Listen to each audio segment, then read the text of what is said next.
नमस्कार दोस्तों। आज हम बात करेंगे हमारे वीरों की श्रेणी के अंदर मारवाड़ के दो ऐसे वीरों की जिन्होंने लगभग 80,000 की मुस्लिम सेना के छक्के छुड़ा दिए।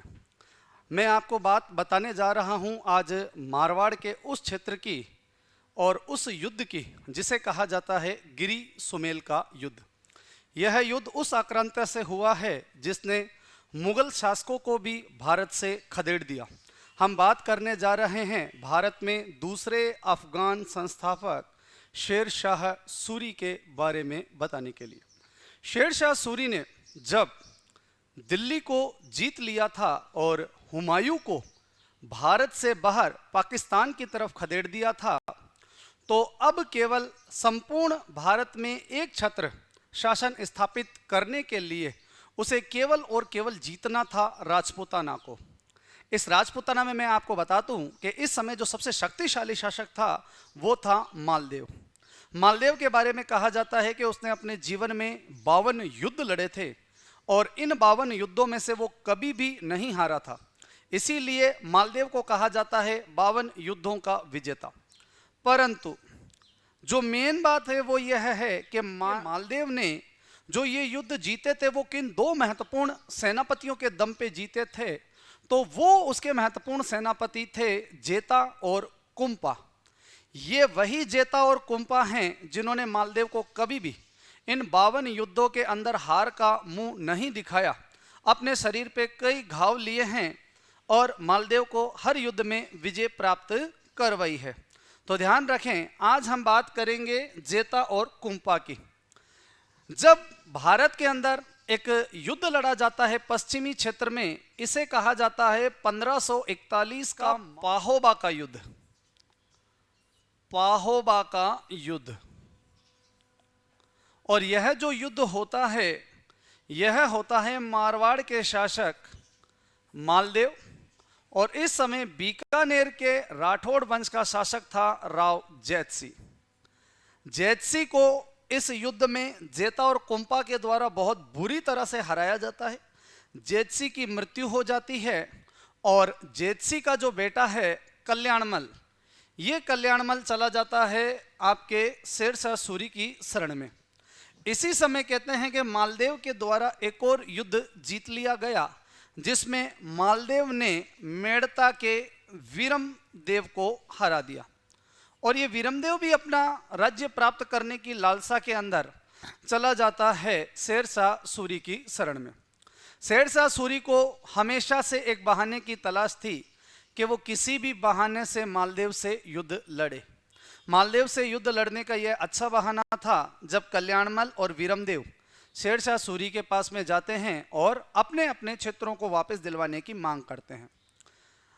इस समय जब हुमायूं को भी शेर शाह सूरी ने खदेड़ दिया था, तो हुमायूं भी मारवाड़ के जोगी तीर्थ नामक स्थान पे मुलाकात करता है मालदेव से और मालदेव उसे सहायता का वचन देता है।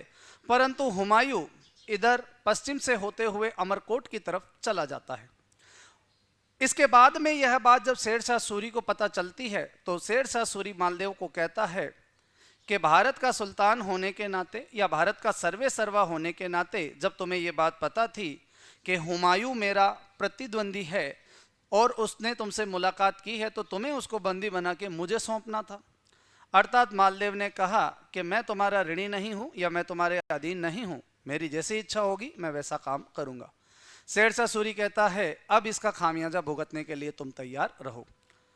शेर शाह सूरी लगभग 80,000 की सेना के साथ में मारवाड़ का एक स्थान है सुमेल।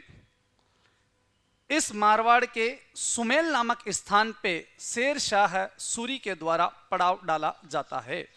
मारवाड़ का एक स्थान है सुमेल जहां पड़ाव डालेगी किसकी सेना? शेर शाह सूरी की सेना। और शेर शाह सूरी जब आसपास के क्षेत्र में मालदेव के बैकग्राउंड को जानने की कोशिश करता है तो उसे आसपास के लोगों से पता चलता है कि मालदेव इतना शक्तिशाली शासक है जो अपने जीवन में 52 युद्ध लड़े हैं और इन 52 युद्धों में से आज तक वो हारा नहीं है। उसने अच्छी अच्छी सेना के पीछे छक्के छुड़ा के रख दिए हैं इसलिए शेर शाह सूरी ने इस युद्ध को जीतने के लिए भेड़िए की जैसी कूटनीति का प्रयोग किया। और इस कूटनीति का प्रयोग करते हुए जब मालदेव की सेना अपना डेरा लगाती है पाली के गिरी नामक स्थान पे, यहाँ पे मालदेव की सेना ने अपना कैंप लगाया है।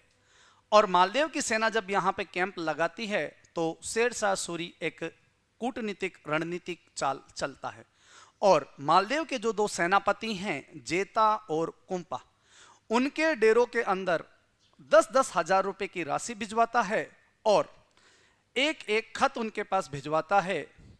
जेता को कहा जाता है कि तुम वर्तमान समय में सर्दियां चल रही है तो कंबल खरीदें, और कुंपा को कहा गया कि तुम अभी सिरोही से तलवारें खरीदो।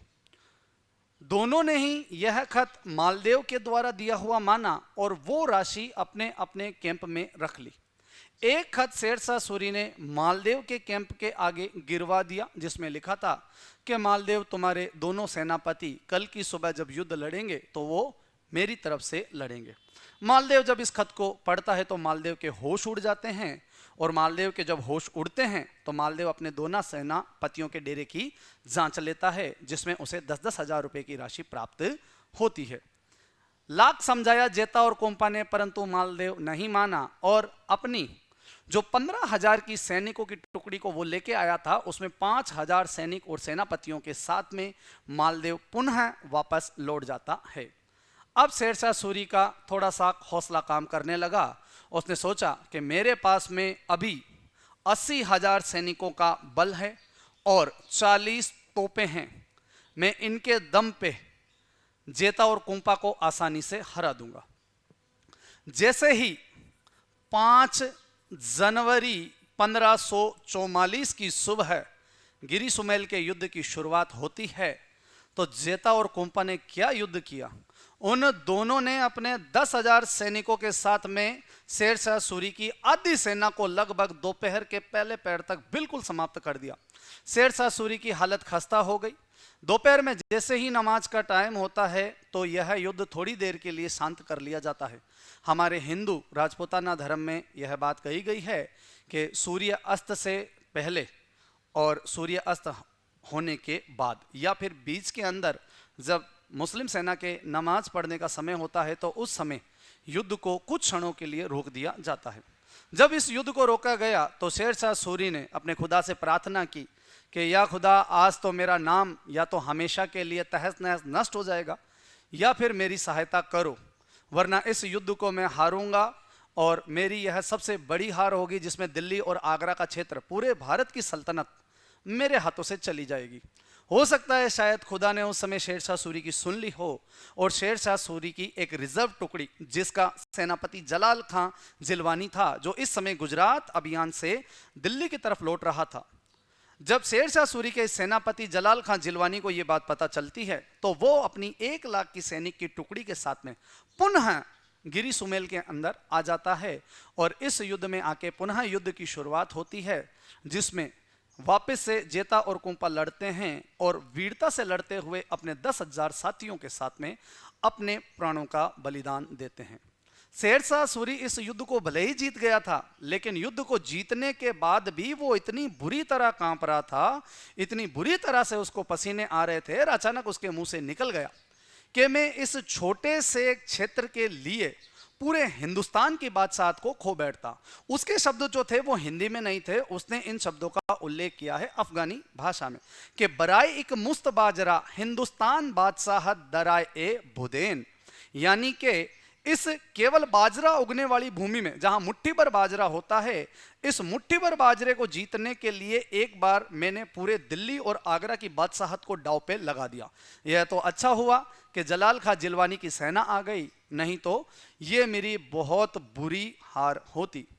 और उसके मुंह से निकला कि शायद ऐसे 2 सेनापति मेरे पास में होते तो मैं भारत ही नहीं बल्कि पूरे विश्व को जीतने की क्षमता रखता। तो ऐसे 2 वीर सेनापति हुए हैं हमारे मारवाड़ में। जेता के आज भी वंशज, कुंपा के आज भी वंशज जिंदा हैं जो पाली के क्षेत्र में रहते हैं। जेता के जो वंशज हैं उन्हें जेतावत राजपूत कहा जाता है और कुंपा के जो वंशज हैं उन्हें कुंपावत राजपूत कहा जाता है। तो ऐसा इतिहास है हमारे अलबेली भूमि राजस्थान का। दोस्तों मिलते हैं अगले वीडियो के अंदर ऐसा ही शानदार एक वीरों की कहानी को लेके। तब तक के लिए जय हिंद, जय राजस्थान, जय मारवाड़।